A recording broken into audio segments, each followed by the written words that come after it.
السلام علیکم، welcome to حقیقت نامہ۔ میرا نام سید سعد شاہ ہے۔ اگلی صبح کو دونوں گاڑی میں بیٹھے ہوئے تھے اور اسی کالی وادی کی طرف جا رہے تھے۔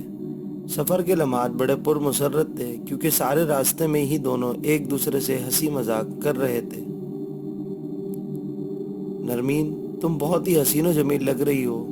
خرم، تم بھی کم نہیں لگ رہے۔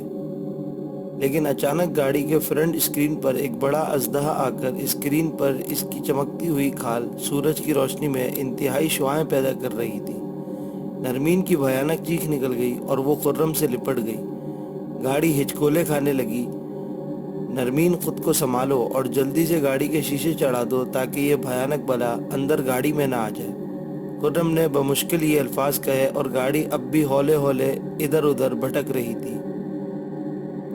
یہ بھی آگے دیکھو۔ نرمین کے بال تیز ہواؤں کے دوش پر خرم کے چہرے پر آ گئے۔ گاڑی کا توازن بگڑ سا گیا۔ نرمین بری طرح سے چیخنے لگی۔ گاڑی ہچکولوں سے ادھر ادھر ہلنے لگی۔ اژدہا ادھر ادھر کھسکنے لگا۔ یہ راستہ بھی کچا تھا۔ گاڑی تیز رفتاری سے رواں دواں تھی۔ نرمین کی تیز دل خراش چیخیں ماحول کو بھیانک بنا رہی تھی۔ اگر یہ پہاڑی علاقہ ہوتا تو یقیناً گاڑی گہری کھائی میں جا گرتی۔ راستے کے ایک طرف قدآور درختوں کی لمبی چوڑی قطاریں تھیں اور دوسری طرف کھیتوں کا نہ ختم ہونے والا سلسلہ تھا۔ اچانک گاڑی کے ٹائر چڑچڑائے اور خرم بمشکل بریک پر پاؤں رکھنے میں کامیاب ہو گیا اور گاڑی جھٹکے کی وجہ سے اژدہا فرنٹ سیٹ سے نیچے گر گیا اور خرم اور نرمین آگے کی طرف آ گرے۔ دونوں کے سر گاڑی کے بونٹ سے ٹکرائے اور واپس سیٹ پر آ گئے۔ دونوں کی نظریں بدستور اسکرین پر جم گئیں، مگر اب وہاں پر اژدہا نہیں تھا۔ نرمین نے جلدی سے اپنے طرف کا شیشہ چڑھایا اور خرم نے بھی نرمین کی تقلید کی۔ خوفزدہ نظروں سے دونوں فرنٹ سیٹ کے شیشے کی طرف دیکھنے لگے۔ خرم، وہ اژدہا کہاں چلا گیا؟ شاید وہ بونٹ سے نیچے گر گیا ہو۔ ہاں، مجھے بھی یہی تشویش ہو رہی ہے کہ وہ بھیانک شے آئی کہاں سے۔ شاید یہ بھی اسی عفریت کی کوئی بھیانک چال ہو اور وہ ہمیں ڈرانا چاہتی ہو۔ بالکل میری بھی یہی رائے ہے اور مجھے لگتا ہے کہ وہ غائب ہو گیا ہو۔ دونوں ابھی ہم خیال ہی کر رہے تھے کہ اچانک ان کو فنکار کی آوازیں سنائی دیں۔ نرمین خوف و ڈر کی شدت سے خرم سے لپٹ گئی۔ خرم، یہ سانپ کی آواز تھی۔ ہاں نرمین، تم ڈرو مت بلکہ صبر اور ہمت سے کام لو۔ خرم نے دوبارہ گاڑی سٹارٹ کی اور دونوں نے آگے کی طرف دیکھا۔ گاڑی کے شیشے بند تھے اور وہ دونوں خود کو محفوظ ظاہر کر رہے تھے۔ گاڑی آگے بڑھ رہی تھی۔ خرم نے گاڑی کی رفتار تیز کر دی۔ نرمین نے پیچھے مڑ کر دیکھا مگر پیچھے صرف اڑتی ہوئی دھول تھی اور اس میں دور دور تک کوئی اڑتا ہوا نظر نہیں آ رہا تھا۔ یہ سب کیا تھا؟ نرمین کی خوف میں ڈوبی ہوئی آواز سنائی دی۔ یہ شاید نظر کا دھوکہ تھا جو اکثر ہارر سٹوریز کا حصہ ہوتا ہے۔ اور نرمین، تمہیں تو خود کو مضبوط کرنا چاہیے کیونکہ تم تو باقاعدہ طور پر ہارر سٹوریز پڑھتی ہو۔ ہاں خرم، میں نے تو کبھی بھی اس پہلو پر سوچا ہی نہیں تھا۔ ہاں نرمین، تمہیں سوچنا چاہیے تھا، بلکہ تمہیں تو مجھ سے زیادہ خود کو مضبوط ہونا سمجھنا چاہیے تھا کیونکہ تم تو باقاعدہ طور پر ہارر سٹوریز کی ریڈر ہو۔ اوکے خرم، میں اب بہت ہی سمجھداری سے آنے والے وقت کا مقابلہ کروں گی۔ ہاں، مجھے تم سے یہی امید تھی کہ تم خود کو مضبوط رکھو اور اپنے حوصلے کو پست نہ ہونے دو۔ ہاں خرم، میں ایسا ہی کروں گی۔ سہ پہر کا وقت ہو چکا تھا۔ کالی وادی کا راستہ شروع ہو گیا تھا۔ ارد گرد گھنے درختوں کے گہرے جھنڈ تھے اور وہ بہت بڑے دیوکت سائز کے تھے۔ اب ماحول پر خاصی سنگینی چھائی ہوئی تھی۔ جوں جوں گاڑی آگے بڑھ رہی تھی ماحول خشک ہو رہا تھا اور اندھیرے میں بدستور اضافہ ہو رہا تھا۔ اب خاصا خشک اور پتھریلا علاقہ شروع ہو گیا تھا۔ یہاں پر زندگی ناپید تھی اور دور دور تک کسی انسانی زی روح کے اثرات نہیں تھے۔ اس علاقے یعنی جگہ کے بعد کالی وادی شروع ہوتی تھی۔ کالی وادی بظاہر تو سرسبز و شاداب وادی تھی مگر اس وادی پر شیطانی قوتوں کے گہرے اثرات تھے۔ تبھی اس وادی کا نام کالی وادی پڑ گیا تھا اور انسانی زندگی ناپید ہو گئی تھی۔ شام کے سائے ارد گرد پھیل چکے تھے۔ وقت بڑی تیزی سے گزرتا جا رہا تھا۔ کالی وادی کی سرسبز و شاداب علاقہ اب قریب آنے لگا تھا اور گاڑی اب نشیبی علاقوں سے نکل گئی تھی، اور خرم نے گاڑی کی رفتار بھی دھیمی کر دی تھی تاکہ حادثے سے بچا جا سکے۔ خرم کالی وادی کے شروع کا علاقہ یہاں سے دکھائی دینے لگا ہے۔ وادی کا نام کالی وادی پڑ گیا تھا اور انسانی زندگی ناپید ہو گئی تھی۔ شام کے سائے ارد گرد پھیل چکے تھے۔ وقت بڑی تیزی سے گزرتا جا رہا تھا۔ کالی وادی کی سرسبز و شاداب علاقہ اب قریب آنے لگا تھا اور گاڑی اب نشیبی علاقوں سے نکل گئی تھی، اور خرم نے گاڑی کی رفتار بھی دھیمی کر دی تھی تاکہ حادثے سے بچا جا سکے۔ خرم کالی وادی کے شروع کا علاقہ یہاں سے دکھائی دینے لگا ہے۔ دوستوں، اگر ابھی تک آپ نے ہمارا چینل سبسکرائب نہیں کیا تو نیچے موجود بیل آئیکن کو پریس کر دیں۔ ہاں نرمین، کیوں کیا آثار دیکھ کر گھبرانے لگی ہو؟ نہیں، اب میں بالکل بھی گھبرانے والی نہیں ہوں۔ میں چاہتی ہوں کہ جس طرح ہارر اسٹوریز اور ہیروئن بے خوف اور نڈر ہوں، اس طرح میں بھی نڈر اور بے خوف بننا چاہتی ہوں۔ ہاں نرمین، وہ تو تم بن گئی ہو۔ جب انسان دل سے فیصلہ کرتا ہے تب خدا بھی اس کا فیصلہ بہت جلد قبول کرتا ہے۔ اب خطرناک پہاڑی علاقہ شروع ہو چکا ہے اور بار بار گاڑی کو موڑنا پڑتا تھا۔ جب گاڑی سڑک نما ڈھلوانی راستے پر چل رہی تھی، نرمین کے چہرے پر سکون ہی سکون تھا۔ جو خوف اس کے دل میں بیٹھ چکا تھا اب وہ خوف نہیں رہا تھا۔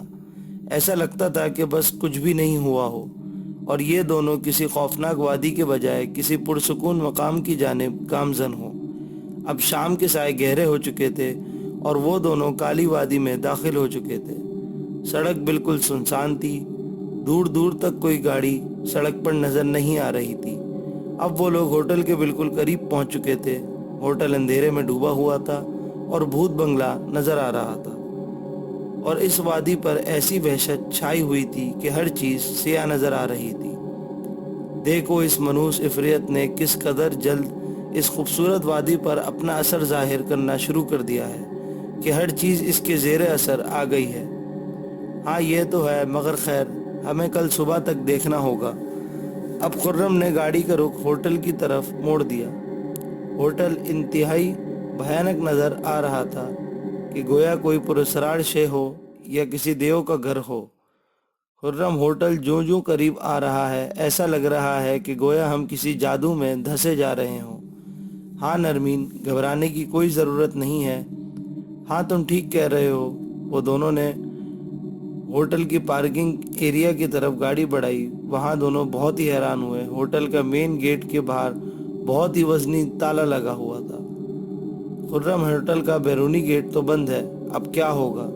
ہاں نرمین، ایسا لگ رہا ہے کہ سب عفریت کے ڈر سے بھاگ گئے ہیں۔ اب کیا کرنا ہوگا؟ ہمیں کچھ نہ کچھ تو کرنا ہوگا، ورنہ اس گاڑی میں بیٹھ کر رات بسر کرنی ہوگی، جو کہ کسی خطرے سے خالی نہیں ہے۔ ہاں خرم، یہ تو آپ ٹھیک کہہ رہے ہیں۔ میں گاڑی میں بیٹھتی ہوں، آپ کوئی راستہ ڈھونڈو۔ نرمین، کیوں نہ ہم یہ تالا توڑ ڈالیں، یا پھر ہمیں اس جالی دار گیٹ کے اوپر سے چڑھنا ہوگا۔ یہ اتنا بڑا بھی نہیں ہے، آسانی سے عام انسان بھی اس گیٹ کو عبور کر سکتا ہے۔ ہاں تمہاری یہ دوسری تجویز نہایت ہی آسان ہے، کیونکہ تالا توڑنا بہت ہی مشکل کام ہے اور یہ ہم سے نہیں ہو سکے گا۔ دونوں گاڑی سے اتر گئے۔ پوری وادی میں گہرا اندھیرا چھایا ہوا تھا اور ٹھنڈی ہوائیں چل رہی تھیں۔ ٹھنڈ سے نرمین سمٹ کر رہ گئی۔ خرم نے جلدی سے اپنا کوٹ اٹھا کر نرمین کے کندھے پر ڈال دیا۔ نرمین نے موسم کی مناسبت سے جوگرز پہن رکھے تھے اور خاصے گرم شال بھی اوڑھی ہوئی تھی۔ پھر دونوں نے اپنے منصوبے کے مطابق جالی دار گیٹ کے اوپر چڑھنے لگے اور کچھ ہی دیر میں دونوں ہوٹل کی بالکنی میں تھے۔ آگے ایک بڑا لان تھا جس میں بے شمار پودے تھے۔ اس کے بعد شیشوں کا ایک بڑا گیٹ تھا جو غالباً لاک تھا۔ یہ گیٹ کھولنا ضروری تھا ورنہ ہوٹل میں داخل نہیں ہو سکتے تھے۔ باہر سے ہواؤں میں اب خاصی تیزی آ گئی تھی اور یوں لگ رہا تھا کہ جیسے کوئی انجانا طوفان آنے والا ہو۔ اچانک زور زور سائیں سائیں کی آواز آنے لگی اور پھر ان آوازوں نے زور کا طوفان لا دیا۔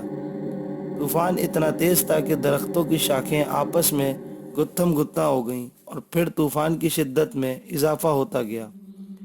خرم جلدی کرو، دروازہ کھول دو ورنہ ہم اس طوفان کی زد میں آ جائیں گے۔ خرم نے بلیک شیشے کے بنے دروازے پر زور سے مکہ مار دیا، جسے دیکھ کر نرمین حیران رہ گئی۔ دروازہ جھناکے کی آواز کے ساتھ ٹوٹ گیا۔ خرم کا ہاتھ بھی زخمی ہو چکا تھا۔ نرمین جلدی سے اپنا دوپٹہ خرم کے ہاتھوں کے ارد گرد لپیٹنے لگی اور پھر دونوں ہوٹل کی راہداری میں داخل ہو گئے۔ اضافہ ہوتا گیا۔ خرم جلدی کرو، دروازہ کھول دو ورنہ ہم اس طوفان کی زد میں آ جائیں گے۔ خرم نے بلیک شیشے کے بنے دروازے پر زور سے مکہ مار دیا، جسے دیکھ کر نرمین حیران رہ گئی۔ دروازہ جھناکے کی آواز کے ساتھ ٹوٹ گیا۔ خرم کا ہاتھ بھی زخمی ہو چکا تھا۔ نرمین جلدی سے اپنا دوپٹہ خرم کے ہاتھوں کے ارد گرد لپیٹنے لگی اور پھر دونوں ہوٹل کی راہداری میں داخل ہو گئے۔ اچانک طوفان نے زور پکڑ لیا اور پھر اتنا تیز ہو گیا کہ کئی درخت جڑوں سے اکھڑ گئے۔ نرمین اور خرم جلدی سے ایک ایک کمرے میں چلے گئے اور دروازہ بند کر لیا۔ تیز طوفانی ہوائیں ہوٹل میں چکرا رہی تھیں اور ایسا لگ رہا تھا کہ جیسے کچھ لمحوں میں ہوٹل کو اڑا کر لے جائے گا، مگر دونوں کے چہروں پر کسی بھی قسم کا کوئی بھی خوف نہ تھا۔ خرم، یہ ہوٹل کا عملہ کہاں غائب ہو گیا ہے؟ نرمین، مجھے تو کچھ بھی سمجھ میں نہیں آ رہا کہ یہ لوگ یہاں سے کہاں گئے ہیں۔ ہو سکتا ہے کہ ان کو کوئی خطرہ محسوس ہوا ہو یا پھر وقت نے انہیں جانے پر مجبور کر دیا ہو۔ بس آج کی رات خیریت سے گزر جائے، پھر کل دیکھیں گے۔ خرم نے نرمین کی طرف دیکھتے ہوئے کہا۔ وہ تو ٹھیک ہے، مگر کہیں وہ عفریت یہاں نہ پہنچ جائے۔ عفریت کی طرف سے تم نے جو وعدہ کیا ہے، اب ہم بالکل بھی پریشان نہیں ہوں گے، بلکہ ہم تو خود اس کالی وادی میں آ گئے ہیں۔ باتوں میں دونوں ہی